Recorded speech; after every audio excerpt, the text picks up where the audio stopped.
최근에 우리 교단 안에 상당히 이슈되는 내용 하나가 있습니다. 뭔가 하면 SFC를 폐지하자라고 하는 그런 주장들이 나왔어요. 그 주장들의 내용은 이런 내용입니다. SFC가 십몇 년을 그렇게 했는데 열매가 없단 말이에요. 열매가. 학생신앙운동 학생들 중고등부 애들이 열매가 없으니까 그 SFC를 없애버리자 라고 하는 그런 주장들이 많았습니다.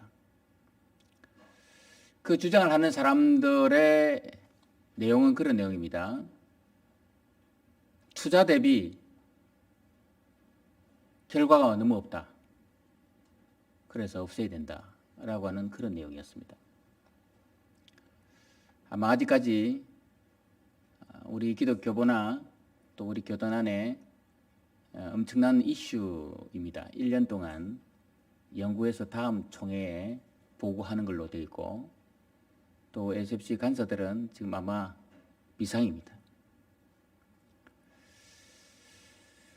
저는 그 주장을 하는 현장에 전국 SFC 지도위원장들 모임에 앉아 있었는데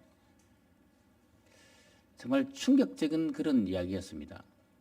그리고 이번 총회에서도 여전히 그 이야기가 나왔는데 또 여전히 또 충격적인 얘기를 또 합니다. 그렇지만 신앙을 사업 경영하듯이 인풋이 있으면 아웃풋이 있는 것처럼 그렇게 사는 것이 신앙생활이냐. 어떤 중소도시에 있는 목사님이 항변을 했습니다.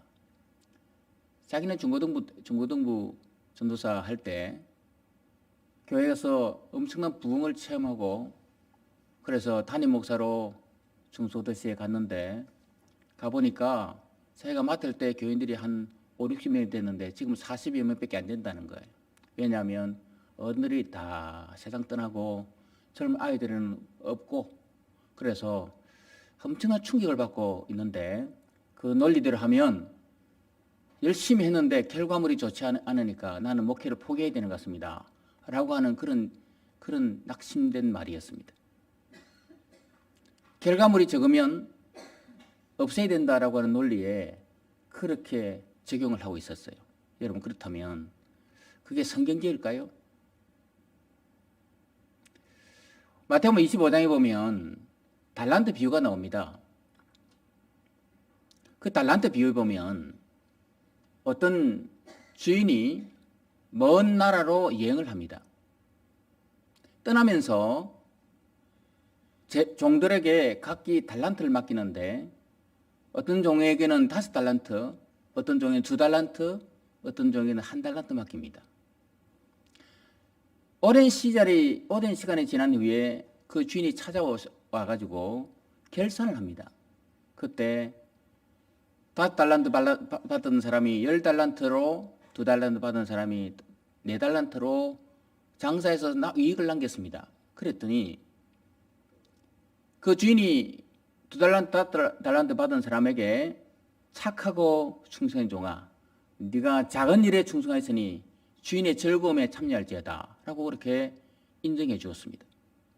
그리고 1달란트 받은 사람은 1달란트 받은 그들을 땅에 숨겨두고 묵혀두고 있다가 내놓았을 때 주인이 하는 말씀이 악하고 게으른 종아 라고 했습니다.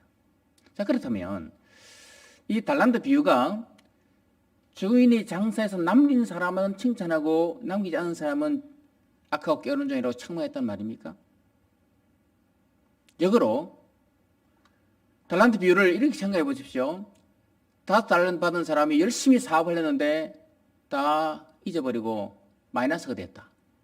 2달란트 받은 사람이 열심히 노력했는데 수고했는데 2달란트보다 1달란트밖에 없다. 그러면 주인 앞에 내놓았을 때 그때 주인이 뭐라고 말씀하겠습니까? 얘들아, 한 달란트 받은 사람은 그대로 본전치기 했는데 너희들은 본전치기도 못했느냐? 라고 하면 책망했을까요? 여러분이라면 어떻게 하겠습니까?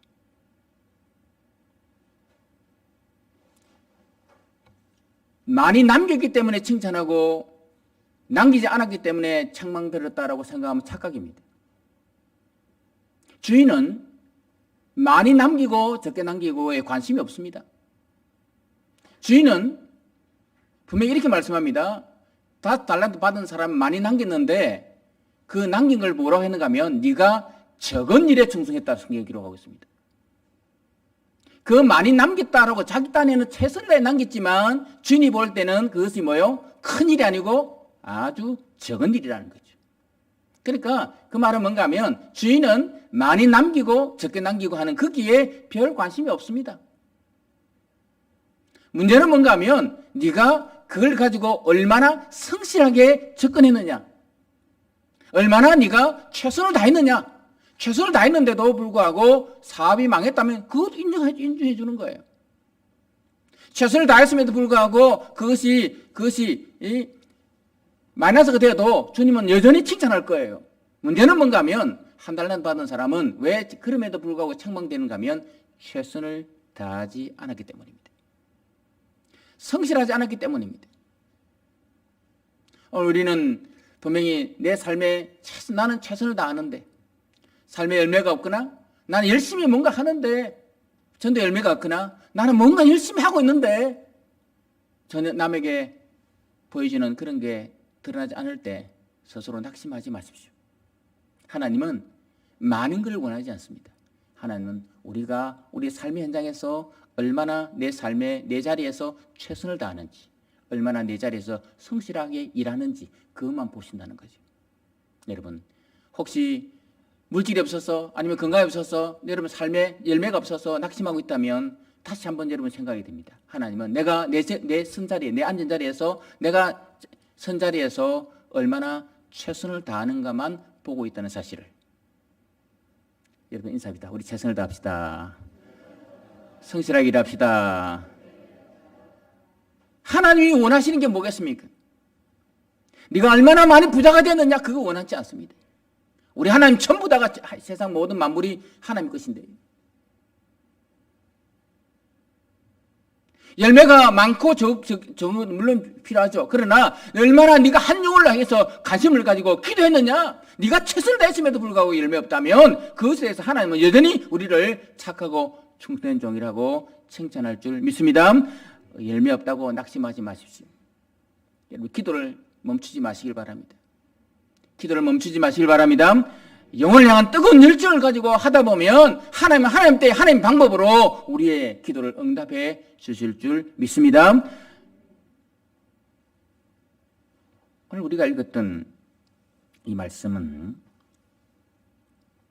얼마나 우리의 삶의 현장에 성실하게 일했는지 최선을 다했는지 그걸 보시고자 하는 그 말씀이 오늘 말씀입니다. 오늘 우리가 읽었던 이 말씀은 요셉이 팔려가서 보디발의 집에 가정 총무가 되었다라고 하는 그런 내용 아니겠습니까?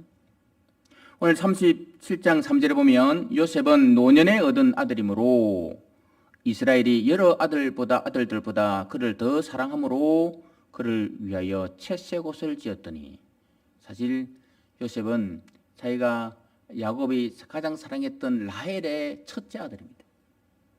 그러니까 라헬의 이 첫째 아들이니까 얼마나 많이 정이 갔겠어요. 그러니까 다른 형제들은 다 목동으로 양치로 보냈는데 요셉만큼은 양치로 보내지 않습니다. 오히려 채색옷을 입혔다. 그만큼 사랑받으며 살았다는 말입니다. 그런데 이리 사랑받고 살았던 이 요셉을 그의 형들이 시기해서 37장 24절에 보니까 그를 잡아 구덩이에 던지니 그냥 시계가 잡아 구덩이에 던집니다. 그리고 37장 28절에 보면 하반절에 이스라엘 사람들에게 팔매 그 상인대 요셉을 데리고 애굽으로 갔더라. 팔아버립니다. 성경에 나오는 첫 번째 인신매매입니다. 요셉이. 그러니까 요셉이 형들에 의해서 팔려간 사람입니다. 그런데 오늘 39장 2절 3절에 보면 여호와께서 요셉과 함께 하심으로 그가 형통한 자가 되어 그의 주인 애굽 사람의 집에 있으니 3절에 보면 그의 주인이 여호와께서 그와 함께 하심을 보며 또 여호와께서 그의 범사 형통하게 하심을 보았더라 이렇게 했습니다. 여러분, 여호와께서 형통하게 하심을 주인이 보았다. 보디발이 봤단 말이에요.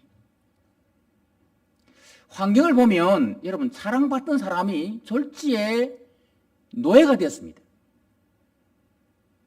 나이 17세에 팔려갔거든요. 젊은 나이에 팔려갔으면 우리라면 어떻게 해요? 이를 보독보독 갈거나 아니면 스스로 죽습니다.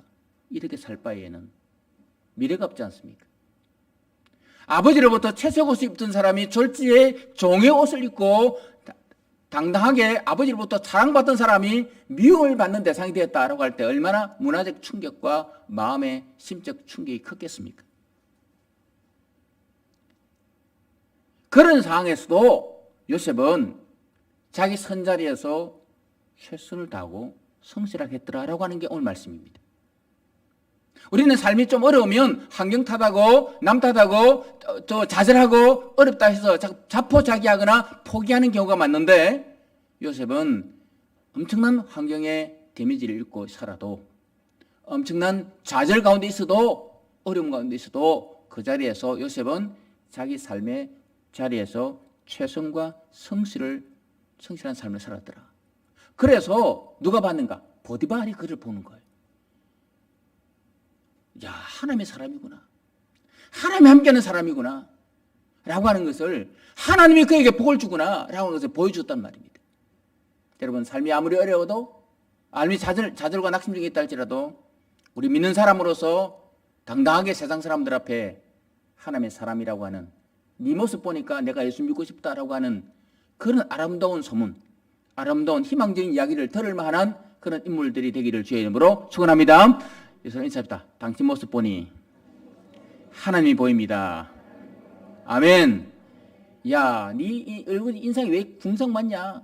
예수님 맞아? 하나님 네 안에 있어? 이게 아니라 삶은 정말 지긋지긋하고 고통스럽다 할지라도 그 상황 가운데서도 여전히 하나님을 보여주게 하는 사람, 우리 모두 그렇게 되기를 주의 이름으로 축원합니다. 제가 제목을 하나님의 대행자로 살아가자라고 했습니다. 하나님의 대행자는 하나님을 보여주는 사람, 하나님을 대신하는 사람. 39장 6절에 보면 보디발이 이렇게 봅니다. 주인이 그의 소유를 다 요셉의 손에 위탁하고 자기가 먹는 음식 외에는 간섭하지 아니하였더라. 요셉은 용모가 빼어나고 뭐하였더라? 아름다웠더라. 주인이 바라볼 때 노예로 본 게 아니라 궁상받은 인생으로 본 게 아니라 주인이 볼 때 야, 저놈 잡혀온 놈이지만 노예지만 정말 인생이 아름답게 보이네. 좌절 가운데 낙심 가운데 있는 그 인생이지만 사실은 피폐한 인생이지만 보디발이 바라볼 때 참 저놈 참 인생이 참 아름답게 보이네. 여러분, 이게 하나님의 대행자 아니겠습니까? 질병과 고통과 어려움 가운데 있을 때도 다른 사람이 바라볼 때 저 정도면 해 깨물고 죽을 만한 상이다 해도 그런 가운데서 오뚜기처럼 일어나면서 웃으면서 일어나고 환경 가운데 여유가 있고 넉넉함이 묻어나는 그런 삶을 바라본다면, 삶을 보여준다면 여러분 세상 사람 뭐라 하겠습니까? 야, 아무개 집사 아무개 사람 정말 예수 믿는 사람 맞다. 나 같으면 죽을 인생인데 저 사람 얼굴에 뭔가 있네? 얼굴에 뭔가 여유가 있네? 평안이 있네? 여러분, 이거 보여줄 수 있기를 주의 이름으로 축원합니다. 궁상 맞은 인생 살 때, 궁상 맞은 환경 만날 때, 궁상 맞은 인생 하면요, 세상 사람이잖아. 좌절 맞는 상황 만날 때, 좌절하면 세상 사람들이잖아요. 매 맞을 때 아파하는 건 모든 사람이 겪는 거잖아요. 그런 아픔과 매 맞음과 그런 고통이 있달지라도 염려다 맡겨라 주가 돌보시니 주는 평화 우리의 평화, 염려를 다 맡기고 주님의 평화가 내 안에 넘치는 그런 삶을 산다면 얼마나 그 인생이 복된 인생이겠습니까? 어렵다 힘들고 상황이 안 좋다 할지라도 그 상황 가운데 여전히 여러분의 삶이 아름다운 모습이 되기를, 여러분의 얼굴이 용모가 아름다운 삶이 되기를 주님의 이름으로 축원합니다. 하나님이 함께하니까 그런 아름다운 인생 되니까. 주인이 39장 8절 9절을 보면 요셉이 거절하여 자기 주인의 아내에게 이르되 내 주인이 집안의 모든 소유를 간섭하지 아니하고 다 내 손에 위탁하였으니 주인이 내 삶의 모든 걸 위탁했다. 9절에 보면 이 집에 나보다 큰 이가 없으며 주인이 아무것도 내게 금하지 아니하였도다. 이 집에는 나보다 큰 이가 없으며. 여러분, 보디발이 어떤 인물입니까? 친위대장입니다. 왕의 친위대장. 지금으로부터 생각하면 경비대장이고 경호대장입니다. 이 정도면요 엄청난 권한인데 이 사람 집에 모든 것을 관할하는, 이 집에 나보다 큰 이가 없다 할 정도로 그런 막대한 권한과 지위를 주었어요. 왜 그러면 보디발이 요셉에게 이런 막대한 권한을 주었을까?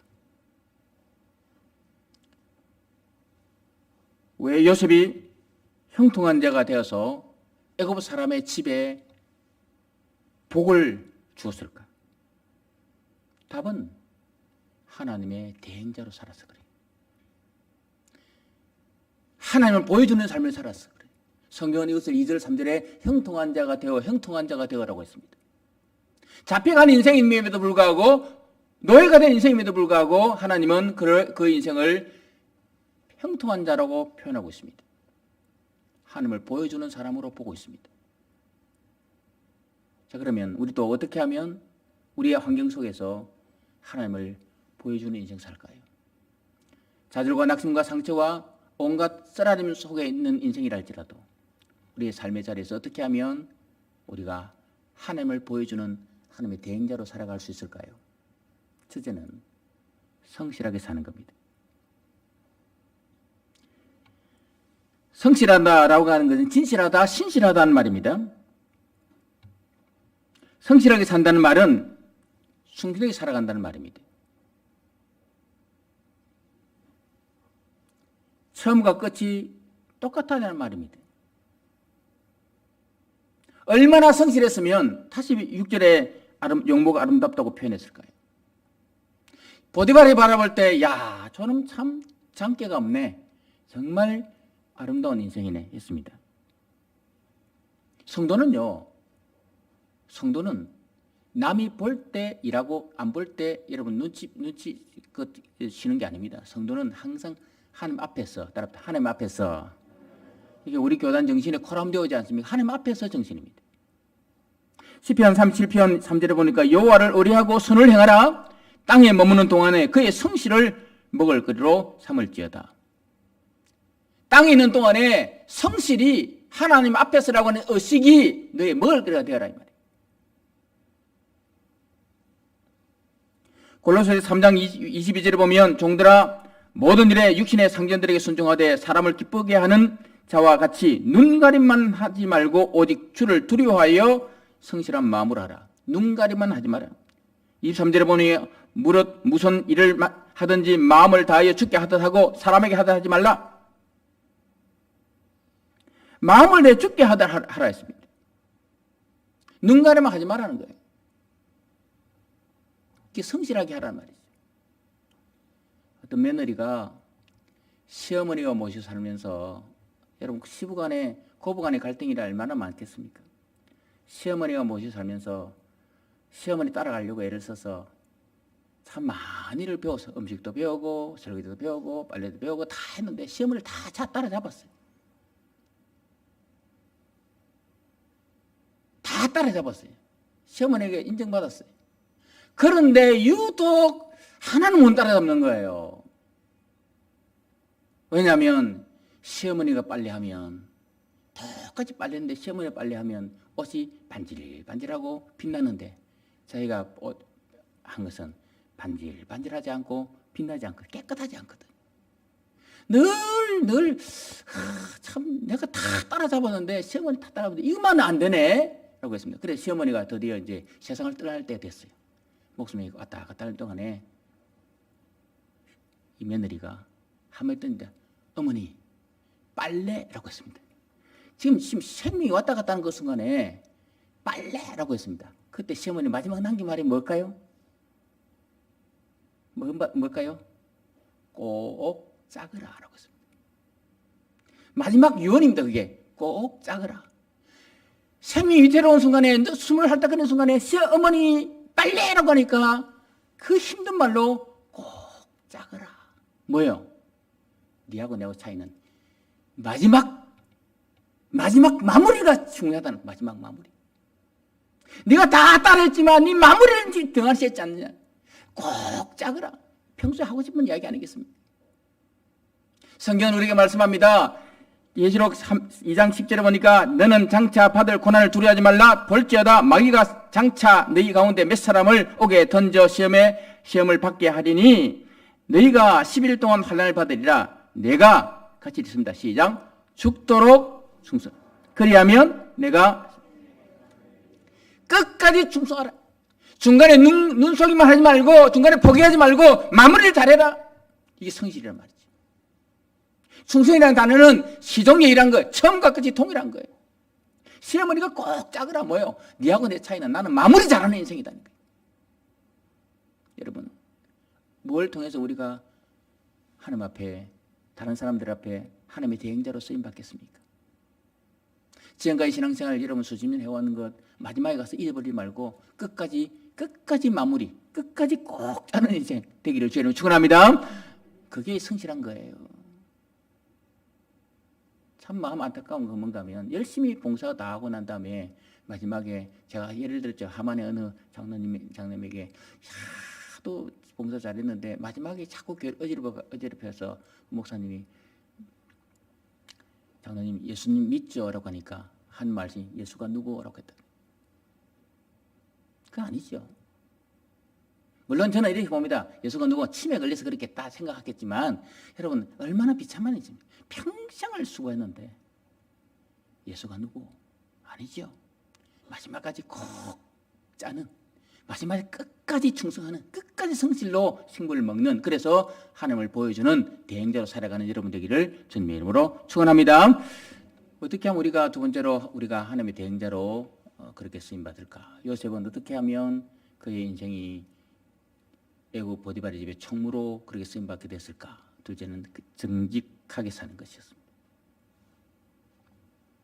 실제로 보면 그 후에 그의 주인의 아내가 요셉에게 눈짓하다가 동침하기를 청하니 요셉이 가족이 있는 게 아니지 않습니까? 요셉이 팔려왔습니다. 요셉이 나이가 젊었습니다. 갑자기 여러분 부자가 되면 눈에 보이는 게 없잖아요. 요셉은 주인 집에서 이 집에 나보다 큰 이가 없다 할 정도로 잘 되었습니다. 그런데 그의 보디발 아내 이쁜 아내가 그를 유혹합니다. 그러면 적절히 어떻게 해요? 눈가림하고 타협하거나 불의에 순응하거나 아니면 적절히 자기 엔조이 할 수 있는 그런 환경이 됩니다. 그런데 그는 불의와 타협하지 않습니다. 부정과 타협하지 않습니다. 이것도 좋고 저것도 좋다는 게 아니었습니다. 그는 여호와 앞에 성결이었습니다. 내가 여호와 앞에 어째 득제하리요라고 했습니다. 하나님 앞에서라고 했습니다. 정직했단 말이에요. 항상 진실케 내 맘 가꾸사 하나님 닮게 하여 주소서. 항상 진실했단 말이에요. 항상 정직했단 말이에요. 불의와 세상과 타협하지 않고 환경 탓하지 않고 원망도 하지 않고 적절히 여러분 세상에 눈 감아주는 거 있지 않습니까? 서해 공무원 북한에서 죽은 사건을 보면서 그때 해양경찰청장이 나는 안 본 걸로 할게 라고 했다 하지 않습니까? 나는 모르는 것으로 할게 라고 했잖아요. 청와대에서 조작을 지시할 때 나는 안 본 걸로 할게. 모르는 것으로 할게. 여러분 타협한 거예요.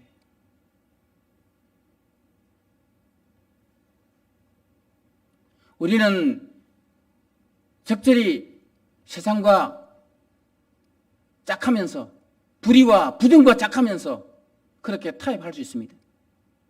그래가지고는 절대 우리가 하나님을 드러낼 수 없습니다. 세상도 좋고 하나님도 좋다. 도도한 신앙이 아니라 이것도 좋고 저것도 좋은 게 아니라 불법과 불의와 부정과는 타협하지 않는 그런 정직한 인생 살아갈 때, 그게 바로 요셉의 인생 아니겠습니까? 그런 유혹이 올 때도 그는 정직했습니다.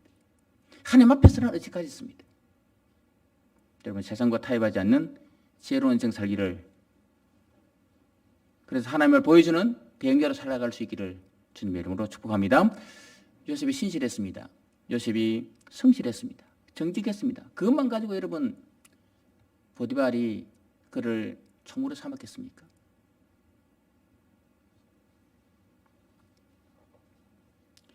보디발이 그것만 갖고 그를 가정 총무로 일을 시키겠습니까? 성실하고 정직해야죠. 당연하죠. 그런데 보디발이 본 게 또 있습니다. 뭔가 하면, 요 놈은 일을 시키니까 지금 일이 되게 하네? 일을 시키니까 일이 되게 한다는 말이에요. 그게 뭔가 하면, 여러분, 지혜란 말, 지혜. 요 놈은 일을 시키니까 정말 지혜롭게 일을 처리하네? 그것도 일을 맡기는 거 아니겠습니까? 성실하고 정직하면서도 일을 맡기면 지혜롭지 못하고 오히려 자충우돌하고 일을 안 되게 만드는 사람도 있습니다. 그런데 요셉은 일 맡겨보니까 정말 일을 깔끔하고 지혜롭게 처리하거든요. 그러니까 지혜로운 삶을 사는 거예요. 하나님 보여주는 거예요. 정직하고 성실한 것뿐만 아니라 삶에서 지혜가 있어야 되는 거예요. 지혜는 삶의 모습을 다른 사람에 보여주는 거예요. 누가복음 7장에 보면 이렇게 말씀이 나옵니다. 지혜는 자기의 모든 자녀로 인하여 옳다함을 얻느니라. 주님 말씀한 거예요.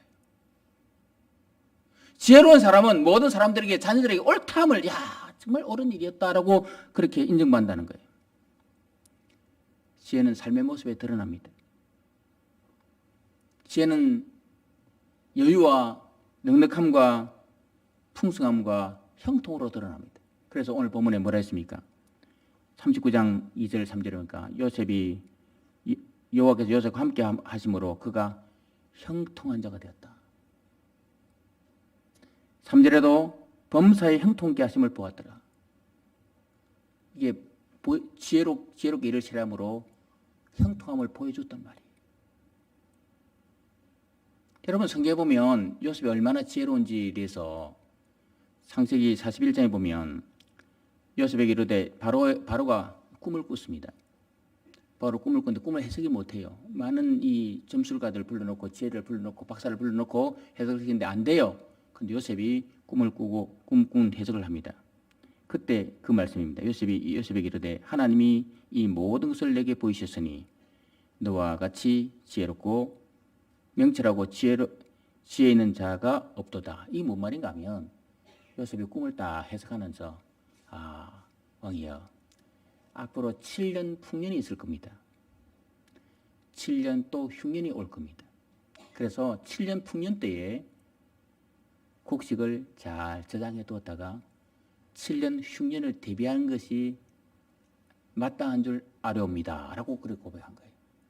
실제로 여러분, 7년 풍년이 되었고 또 7년 흉년이 다가올 때 그 풍년 때 그 가지고 요셉만 먹고 산 게 아니라 애굽만 먹고 산 게 아니라 요셉의 가족들도 이스라엘 사람들이 와서 곡식을 사갈 정도로 그렇게 했습니다.